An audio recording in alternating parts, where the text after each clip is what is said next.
Umutwe witwaje intwaro wa Hamas umaze hafi imyaka 2 uhanganye na Israel muri Gaza watangaje ko utazigera ushyira intwaro hasi mu gihe Palestine itari yemerwa nk'igihugu kigenga. Ni mu gihe Israel ivuga ko izahagarika intambara ari uko imbaraga za gisirikare za Hamas zisenywe. Ni mu gihe kandi umugaba mukuru w'ingabo za Uganda akaba n'umuhungu wa Perezida Yoweri Kaguta Museveni, General Muhoozi Kainerugaba, yongeye kuvuga ko afata u Rwanda nk'imuhira. Njye muri kumvanirwa Ndorimana Alexis, muhawe ikaze. Umutwe witwaje intwaro wa Hamas umaze hafi imyaka 2 uhanganye na Israel muri Gaza watangaje ko utazigera ushyira intwaro hasi mu gihe Palestine itari yemerwa nk'igihugu kigenga. Ni mu gihe Israel ivuga ko izahagarika intambara ari uko imbaraga za gisirikare za Hamas zisenywe. Hamas itangaje ibi nyuma y'uko intumwa ya Perezida Trump, Steve Witkoff, ivuze ko Hamas yagaragaje ubushake bwo gushyira intwaro hasi kugira ngo hasinywe amasezerano y'amahoro hagati y'umutwe wa Hamas na Israel.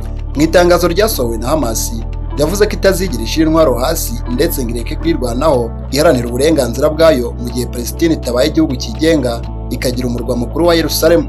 Mu minsi ishize ibihugu by'Arabu byasabye Hamas gushyira intwaro hasi no kureka kugenzura intara ya Gaza, nyuma y'uko ibihugu birimo Canada, Ubufaransa bitangaje ko bigiye kwemera Palestine nk'igihugu kigenga. Ubwongereza nabwo bwavuze ko muri Nzeri bushobora kwemera ko Palestine iba igihugu kigenga. Mu gihe Israel yaba idahagaritse intambara muri Gaza, ku wa 5 tariki ya 2 Kanama, umugaba mukuru w'ingabo wa Israel Liyetona Gen Eyal Zamir yavuze ko nta gahenge kazabaho mu mirwano iri kubera muri Gaza mu gihe nta masezerano asinywe yo kurekura imbohe zafashwe na Hamas. Intumwa ya Trump, Steve Witkoff, iri mu ruzinduko muri Israel aho yahuye na Minisitiri w'Intebe Benjamin Netanyahu akanasura ibice bya Gaza harimo n'ahabera itangwa ry'ibiribwa. Umuryango w'abibumbye watangaje ko abarenga 1370 bahiciwe bashakisha ibiribwa mu mpera za Gicurasi uyu mwaka. Loni yavuze ko benshi muri abo bishwe n'ingabo za Israel mu gihe yivuga ko Hamas ari itera akaduruvayi hafi y'ibyo bice kandi ko ingabo zayo zitagambiriye kurasa abasivile. Kuva intambara yatangira hagati ya Israel na Hamas, abantu basaga 60,000 bamaze guhitanwa nayo muri Gaza.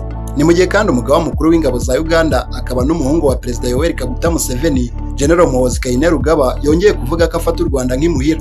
Yabigarutseho mu magambo yatangaje ku mbuga nkoranyambaga ze, aho yavuze ko akunda u Rwanda cyane ndetse arufata nko mu rugo. Yakomeje agira ati, nkunda u Rwanda cyane, ni mu rugo, ariko by'umwihariko nkunda data wacu Perezida Paul Kagame. General Muhoozi agaragaza kenshi ko akunda u Rwanda, agakunda Perezida Kagame, akanamufata nk'umubyeyi. Amufata nk'umwe mu ntware enye za Uganda hamwe na Perezida Yoweri Museveni, Fred Gisa Rwigema na Salim Saleh. General Muhoozi Kainerugaba aherutse mu Rwanda muri Werurwe 2025 ubwo yahagarariraga uruzinduko rw'akazi. Mbere yo gukora urwo rugendo yari yabanje gutangaza ku mbuga nkoranyambaga ze ko ari kurutegura ndetse yongera kuganzwa n'amarangamutima y'urwo akunda u Rwanda.